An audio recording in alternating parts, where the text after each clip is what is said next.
আসসালামু আলাইকুম। কেমন আছেন সবাই? আশা করছি দেশে এবং দেশের বাইরে যে যেখানে আছেন আল্লাহর অশেষ রহমতে আলহামদুলিল্লাহ ভালো আছেন। আলহামদুলিল্লাহ আমরাও সবাই ভালো আছি। সবাইকে শুভ নববর্ষের শুভেচ্ছা। আজকে সবার দিনটা খুব ভালো কাটছে আশা করছি। তো আমি আজকে খুব সাধারণ একটি খাবার আপনাদের সাথে শেয়ার করছি। আপনারা হয়তোবা এই রেসিপিটা অনেকেই এর আগে রান্না করেছেন, অনেকে হয়তোবা করেননি। তো আজকের রেসিপিটা আমি সবার জন্য রেখেছি। তো আমি প্রথমেই কড়াইতে তেলে পেঁয়াজ কাঁচামরিচ ভেজে তারপর সেখানে আদা রসুন বাটাটাও তেলে একটু ভেজে নিয়েছি। এরপর এখানে দিয়ে দিয়েছিলাম সামান্য পানি, তারপর বাকি মশলাগুলো আমি এখানে অ্যাড করে দিয়ে মশলাটা খুব ভালো মতো কষিয়ে নিচ্ছি।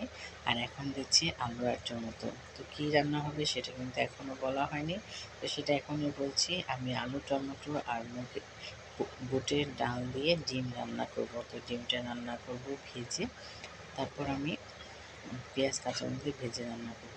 আমি এখন মশলাটা খুব ভালো মতো কষিয়ে নেওয়ার পরে টমেটোর আলুটা কষিয়ে নিচ্ছি। যেহেতু আমি ডালটা ফ্রোজেন করে রেখেছিলাম আগেই, তো সিদ্ধ করে ফ্রোজেন করে রেখেছি, এই কারণে আমি ডালটা আগে কষালাম না, ডালটা পরে দিলাম। আগে দিয়ে দিয়েছি আমি এখানে টমেটো আর আলু।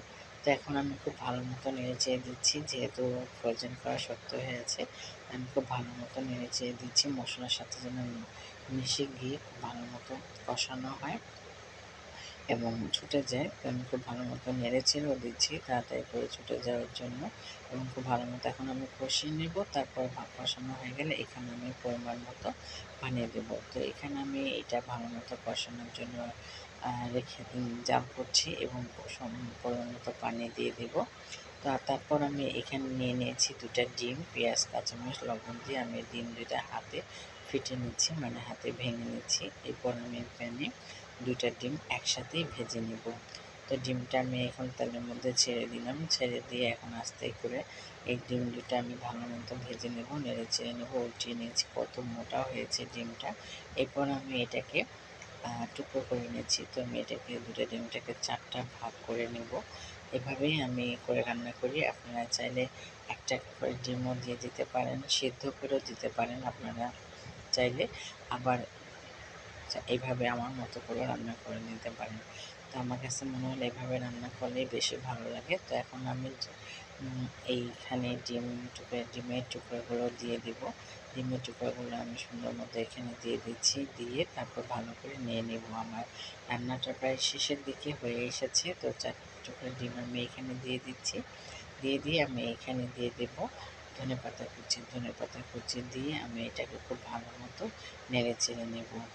নেড়ে নিয়ে তারপর আমি এই ঝোলটাকে আরেকটু টানিয়ে নেব, যেহেতু আলুর তরকারির সাথে আবার বুটের ডাল, তো ঝোলটা এমনিতেই অনেকটাই টেনে যাবে। তারপর আমি একটু ভালো মতো নেড়ে চেড়ে দিচ্ছি। তো আমার আজকের এই রান্নাটা বা আমার তো রেসিপিটা আপনাদের কাছে কেমন লাগলো অবশ্যই কিন্তু আমাকে লাইক কমেন্টস করে জানাবেন। তো আমি মনে করি আপনারা এটা ট্রাই করে দেখবেন। মাছ মাংসের চেয়ে কিন্তু এইভাবে ডিম রান্না করে খেতে বেশি মজা। ভালো থাকবেন সবাই। আল্লাহ হাফেজ।